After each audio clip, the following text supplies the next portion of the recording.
ನಮಸ್ತೆ ಎಲ್ರಿಗೂ. ಇವತ್ತೊಂದು ತುಂಬಾ ಆರೋಗ್ಯಕರವಾಗಿರುವಂಥ ನಮ್ಮ ಊರುಗಳಲ್ಲಿ ಹಳ್ಳಿಗಳಲ್ಲಿ ಹಿಂದೆ ಮಾಡ್ತಾ ಇದ್ದಂತಹ ಒಂದು ತಿಂಡಿ. ಈವನ್ ನಮ್ಮ ಅಜ್ಜಿ ಅಮ್ಮ ಎಲ್ಲ ಮಾಡ್ತಾಯಿದ್ರು. ಇವಾಗಂತೂ ಎಲ್ಲರೂ ಮರ್ತೇ ಬಿಟ್ಟಿದ್ದಾರೆ ಅಂತ ಹೇಳ್ಬೋದು.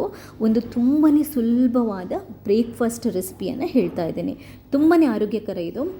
ಎಲ್ಲದಕ್ಕಿಂತ ಜಾಸ್ತಿ ಇಂಗ್ರೀಡಿಯೆಂಟ್ಸ್ ಕೂಡ ಬೇಕಾಗಿಲ್ಲ. ಬರೀ ಎರಡು ಇಂಗ್ರೀಡಿಯೆಂಟ್ಸ್ ಸಾಕಿದ್ದಕ್ಕೆ ಸರಿ. ಹಾಗಾದರೆ ಈ ವಿಶೇಷವಾಗಿರುವಂಥ ರೆಸಿಪಿನ ಹೇಗೆ ಮಾಡೋದು ಅನ್ನೋದನ್ನು ನೋಡ್ಕೊಂಬರೋಣ.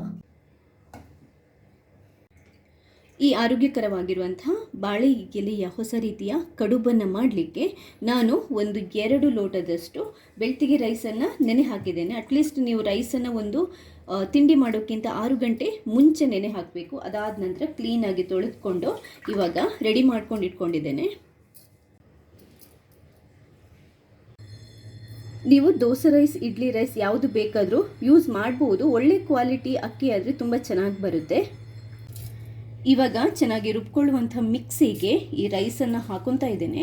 ನೀವು ಜಾಸ್ತಿ ಇದ್ದರೆ 2 ಸರಿ ಬೇಕಾದರೂ ಹಾಕ್ಕೊಂಡು ರುಬ್ಬೋದು. ಇದು ಸ್ವಲ್ಪ ಇರೋದು, ಅದರಿಂದ ನಾನು ಒಂದೇ ಸರಿ ಇದನ್ನ ಹಾಕ್ಕೊಂಡು ರುಬ್ಕೊತಾ ಇದ್ದೇನೆ.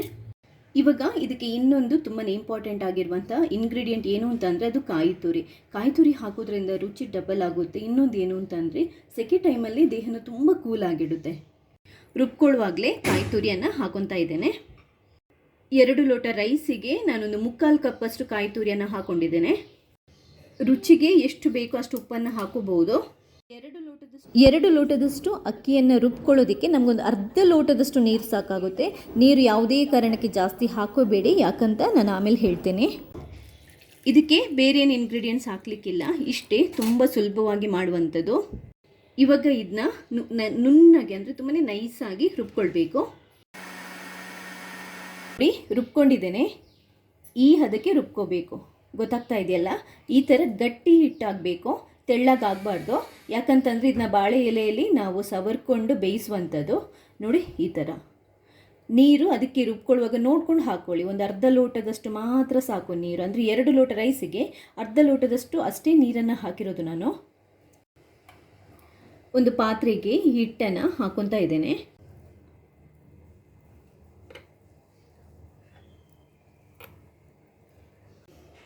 ನೋಡಿ, ಈ ಕಡುಬು ಮಾಡಲಿಕ್ಕೆ ಹಿಟ್ಟು ರೆಡಿಯಾಗಿದೆ.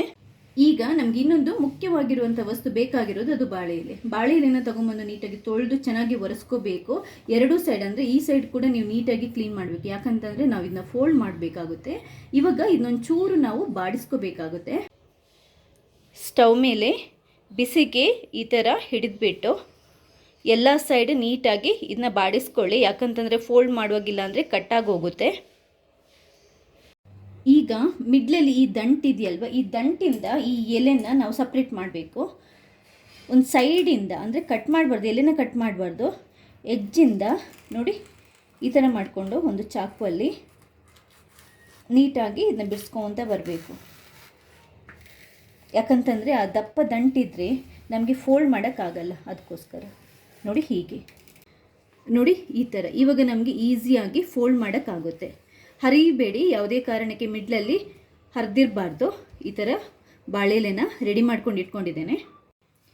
ಈಗ ಇದನ್ನ ನಾವು ರೆಡಿ ಮಾಡ್ಕೊಳ್ಳೋಣ. ಬಾಳೆಲೆಗೆ ಒಂದು ಸ್ವಲ್ಪ ತುಪ್ಪ ಅಥವಾ ಎಣ್ಣೆನ ಸವರ್ಕೋಬೋದು. ಈಗ ಕೈಯಿಂದ ನಾವು ಸ್ವಲ್ಪ ಹಿಟ್ಟನ್ನು ತಗೋಬೇಕು. ನೋಡಿ, ಈ ಥರ ಬಾಳೆ ಎಲೆಗೆ ಹಾಕೋಬೇಕು, ತುದಿಗೆ ಹಾಕೋಬೇಕು. ಅದಾದ ನಂತರ ಕೈಯನ್ನು ಒಂದು ಸ್ವಲ್ಪ ನೀರಲ್ಲಿ ಒದ್ದೆ ಮಾಡಿಕೊಂಡು ಇದನ್ನ ನೀಟಾಗಿ ಬಿಡಿಸ್ತಾ ಬರಬೇಕು. ನೋಡಿ, ಈ ಥರ ತೆಳ್ಳಗೆ, ಎಷ್ಟು ತೆಳ್ಳಗಾಗುತ್ತೋ ಅಷ್ಟು ತೆಳ್ಳಗೆ ಬಿಡಿಸ್ತಾ ಬರಬೇಕು. ನೋಡ್ತಾ ಇದ್ದೀರಲ್ವ, ಇದೇ ಥರ ಎಲ್ಲದನ್ನು ನಾವು ರೆಡಿ ಮಾಡ್ಕೋಬೇಕು.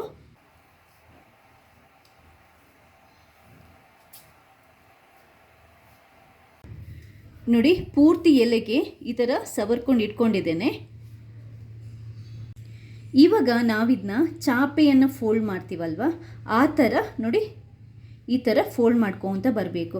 ಅದಕ್ಕೆ ಊರಲ್ಲಿ ಇದಕ್ಕೆ ಪಜ್ಜೆ ಮೊಡೆಪಲ್ಲೆ ಅಂತ ಅಂತಾರೆ, ಅಂದರೆ ಪಜ್ಜೆ ಮಡಿಪಲ್ಲೆ ಅಂತ ಅಂತಾರೆ. ಅಂದರೆ ಪಜ್ಜೆ ಅಂತಂದರೆ ಚಾಪೆ, ಸೊ ಮಡಿಪೋದು ಅಂತಂದರೆ ಮಡಿಚೋದು ಅಂತ ಅರ್ಥ. ನೋಡಿ, ಹೀಗೆ ಈ ಥರ ಎಲ್ಲದನ್ನು ಈ ಥರ ರೆಡಿ ಮಾಡ್ಕೊಂಡ್ರೆ ಆಯಿತು. ನೋಡಿ ಈ ಥರ ಎಲ್ಲದನ್ನು ರೆಡಿ ಮಾಡ್ಕೊಂಡು ಇಟ್ಕೊಂಡಿದ್ದೇವೆ. ಈಗ ಇಡ್ಲಿಯನ್ನು ಬೇಯಿಸುವಂತಹ ಒಂದು ತೊಂದರು ಅಂತಾರೆ ನಮ್ಮ ಕಡೆ, ಆ ಥರ ಪಾತ್ರೆ ಅಥವಾ ಸ್ಟೀಮರಲ್ಲಿ ಇದ್ದರೂ, ಸ್ಟೀಮರ್ ಪಾತ್ರೆ ಇರುತ್ತಲ್ವ ಅದಿದ್ರೂ ಓಕೆ. ಅದರಲ್ಲಿ ಇದನ್ನ ನಿಧಾನಕ್ಕೆ ಈ ಥರ ಇಟ್ಕೊಂಡು ಬರಬೇಕು. ಮಿಡ್ಲಲ್ಲಿ ಗ್ಯಾಪ್ ಇರಲಿ, ಯಾಕಂತಂದರೆ ಎಲ್ಲ ಕಡೆ ನೀಟಾಗಿ ಬೇಯಬೇಕು. ಎಲ್ಲದನ್ನು ಇಟ್ಕೊಂಡಿದ್ದೇನೆ. ಈಗ ಮುಚ್ಚಳನ ಮುಚ್ಚಿಬಿಟ್ಟು ಒಂದು 10ರಿಂದ 15 ನಿಮಿಷ ಆದರೂ ನಾವು ಇದನ್ನ ಬೇಯಿಸ್ಬೇಕಂದ್ರೆ ಎಷ್ಟು ಇದೆ ನಿಮ್ಮದು ಕ್ವಾಂಟಿಟಿ ತಿಂಡಿದು ಅಂತ ನೋಡಿಕೊಂಡು ಇದನ್ನ ಬೇಯಲಿಕ್ಕೆ ಬಿಡೋಣ. ಕಡುಬು ಆಗಿರೋದ್ರಿಂದ ಸ್ವಲ್ಪ ಜಾಸ್ತಿ ಟೈಮ್ ತಗೊಳುತ್ತೆ ಚೆನ್ನಾಗಿ ಬೇಯಲಿ ಇದು. ಈ ಕಡುಬನ್ನು ಆ್ಯಕ್ಚುಲಾಗಿ ನಾನ್ ವೆಜ್ ಸಾರು ಇರುತ್ತಲ್ವ, ಕೋಳಿ ಸಾರು ಈ ಥರದ್ರಲ್ಲೆಲ್ಲ ತಿನ್ನಲಿಕ್ಕೆ ತುಂಬಾ ಚೆನ್ನಾಗಿರುತ್ತೆ. ಬಟ್ ಚಟ್ನಿಯಲ್ಲೂ ಕೂಡ ನೀರು ಚಟ್ನಿ ಒಂದು ಮಾಡ್ತೀವಿ, ಅದರಲ್ಲೂ ಕೂಡ ತಿನ್ನೋದಕ್ಕೆ ತುಂಬಾ ಚೆನ್ನಾಗಿರುತ್ತೆ. ಇವಾಗ ನಾನು ಆ ಚಟ್ನಿಯನ್ನು ಯಾವ ಥರ ಮಾಡೋದು ಅನ್ನೋದನ್ನು ಹೇಳ್ಕೊಡ್ತಾ ಇದ್ದೇನೆ. 1 ಕಪ್ಪಷ್ಟು ಕಾಯಿ ತುರಿಯನ್ನು ತಗೊಂಡಿದ್ದೇನೆ ನಾನು ಈ ಚಟ್ನಿ ಮಾಡಲಿಕ್ಕೆ. ಹಾಗೆಯೇ 2 ಹಸಿಮೆಣಸಿನ್ಕಾಯಿ, ಇದಕ್ಕೆ ಒಂದು ಸ್ವಲ್ಪ ಹುಣಸೆ ಹಣ್ಣು, ಅರ್ಧ ಈರುಳ್ಳಿ ತಿನ್ನದವರು ಈರುಳ್ಳಿನ ಸ್ಕಿಪ್ ಮಾಡ್ಬೋದು, 1 ಬೆಳ್ಳುಳ್ಳಿ, ಅಂದರೆ ಜಸ್ಟ್ ಒಂದೆಸ್ಲು ಬೆಳ್ಳುಳ್ಳಿ ಹಾಕ್ಕೊಂಡಿದ್ದೇನೆ. ಬೆಳ್ಳುಳ್ಳಿ ತಿನ್ನದವರಾದರೆ ಸ್ಕಿಪ್ ಮಾಡಿ, ತೊಂದರೆ ಇಲ್ಲ. ರುಚಿಗೆ ಎಷ್ಟು ಬೇಕೋ ಅಷ್ಟು ಉಪ್ಪನ್ನು ಹಾಕ್ಕೊಳ್ಳಿ. ಒಂದು ಅರ್ಧ ಟೇಬಲ್ ಸ್ಪೂನಷ್ಟು ಉಪ್ಪನ್ನು ಹಾಕ್ಕೊಂಡಿದ್ದೇನೆ. 1/4 ಟೇಬಲ್ ಸ್ಪೂನಷ್ಟು ಸಕ್ಕರೆ ಕೂಡ ಹಾಕ್ಕೊತಾ ಇದ್ದೇನೆ. ಇದೊಂದು ಸ್ವಲ್ಪ ಸ್ವೀಟಿಶ್ ಆಗಿದ್ರೆ ಚೆನ್ನಾಗಿರುತ್ತೆ. ಒಂದು ಅರ್ಧ ಲೋಟದಷ್ಟು ನೀರನ್ನು ಹಾಕ್ಕೊಂಡಿದ್ದನ್ನ ರುಬ್ಕೊಳ್ಳೋಣ, ಆಮೇಲೆ ಬೇಕಾದರೆ ಅಡ್ಜಸ್ಟ್ ಮಾಡ್ಕೋಬಹುದು. ಚಟ್ನಿಯನ್ನು ರುಬ್ಕೊಂಡು ಒಂದು ಪಾತ್ರೆಗೆ ಹಾಕ್ಕೊತಾ ಇದ್ದೇನೆ. ಇದು ದಪ್ಪ ಜಾಸ್ತಿ ಇದೆ, ಇಷ್ಟು ದಪ್ಪ ಇದ್ದರೆ ಆಗಲ್ಲ ಈ ಕಡುಬಿಗೆ. ಸೊ ಸ್ವಲ್ಪ ನೀರನ್ನು ಹಾಕ್ಕೊಂಡು ಅಡ್ಜಸ್ಟ್ ಮಾಡ್ಕೊತಾ ಇದ್ದೇನೆ.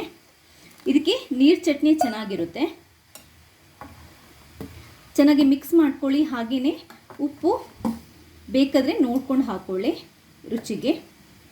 ನೋಡಿ ಇಷ್ಟು ಸಾಕು. ಚಟ್ನಿ ರೆಡಿ ಆಗಿದೆ. ಇವಾಗ ಇದಕ್ಕೊಂದು ಒಗ್ಗರಣೆ ಹಾಕ್ಕೊಳ್ಳೋಣ. ನೋಡಿ ರುಚಿಯಾಗಿರುವಂಥ ಚಟ್ನಿ ರೆಡಿ ಆಗಿದೆ. ನೋಡಿ ಒಂದು 10 ನಿಮಿಷ ಆಗಿದೆ. 10-12 ನಿಮಿಷ ಬೇಯಿಸ್ಕೊಂಡಿದ್ದೇನೆ. ಚೆನ್ನಾಗಿ ಬೆಂದಿದೆ. ಸ್ಟವನ್ನು ಬಂದ್ ಮಾಡಿ ಕೆಳಗಡೆ ಇಳಿಸಿದ್ದೇನೆ. ಆಲ್ಮೋಸ್ಟ್ ರೆಡಿ ಆಗಿದೆ. ಎಲ್ಲದನ್ನು ತೆಗೆದ್ಬಿಡಿ, ಒಂದು ತಟ್ಟೆಗೆ ಯಾವುದಾದ್ರೂ ಹಾಕ್ಕೊಂಡು ಇವಾಗ ನಾವಿದನ್ನ ನಿಧಾನಕ್ಕೆ ಬಿಡಿಸ್ಕೋಬೋದು. ತುಂಬ ಈಸಿಯಾಗಿ ಬರುತ್ತೆ ನೋಡಿ. ಬಾಳೆ ಎಲೆನ ಈ ಥರ ಬಿಡಿಸ್ಕೊಂಡು ಬಂದರೆ ಆಯಿತು. ಎಷ್ಟು ಈಸಿಯಾಗಿ ಈ ಕಡುಬು ಬಾಳೆ ಎಲೆಯಿಂದ ಬಿಟ್ಕೊಳ್ಳುತ್ತೆ ನೋಡಿ. ಎಷ್ಟು ತೆಳ್ಳಗೆ ನೀರು ದೋಸೆ ಇರುತ್ತಲ್ವ ಅಷ್ಟೇ ತೆಳ್ಳಗೆ ಬಂದಿದೆ. ಸಖತ್ ತೆಳ್ಳಗೆ ಮಾಡಿದ್ದೇನೆ ನಾನು. ತುಂಬ ದಪ್ಪ ಆದರೆ ತಿನ್ನೋದಕ್ಕಷ್ಟು ಚೆನ್ನಾಗಿರಲ್ಲ. ಆದ್ದರಿಂದ ತುಂಬ ತೆಳ್ಳಗೆ ಇದನ್ನ ಹಿಟ್ಟನ್ನು ಸವರ್ಕೊಂಡು ಈ ಥರ ಕಡುಬು ಮಾಡಿದರೆ ತಿನ್ನೋದಕ್ಕೆ ಚಟ್ನಿ ಅಥವಾ ಯಾವುದಾದ್ರೂ ನಾನ್ ವೆಜ್ ಸಾರಿದ್ರೆ ಹಾಕ್ಕೊಂಡು ತಿನ್ನೋದಕ್ಕೆ ಮಜಾ ಇರುತ್ತೆ, ತುಂಬ ಚೆನ್ನಾಗಿರುತ್ತೆ. ಎಲ್ಲದಕ್ಕಿಂತ ಜಾಸ್ತಿಯಾಗಿ ಏನು ಗೊತ್ತಾ, ಆರೋಗ್ಯಕ್ಕೆ ತುಂಬಾ ಒಳ್ಳೆಯದು. ಯಾಕಂತಂದರೆ ಬಾಳೆ ಎಲೆಯಲ್ಲಿ ನಾವು ಫೋಲ್ಡ್ ಮಾಡಿರೋದ್ರಿಂದ ಆರೋಗ್ಯಕ್ಕೆ ತುಂಬಾ ಉತ್ತಮ. ಈ ಟೈಮಲ್ಲಂತೂ ಬೆಸ್ಟ್ ಅಂತಲೇ ಹೇಳ್ಬೋದು. ಸೆಕೆ ಟೈಮಲ್ಲಿ ಬಾಡಿ ಕೂಲ್ ಆಗಿರುತ್ತೆ.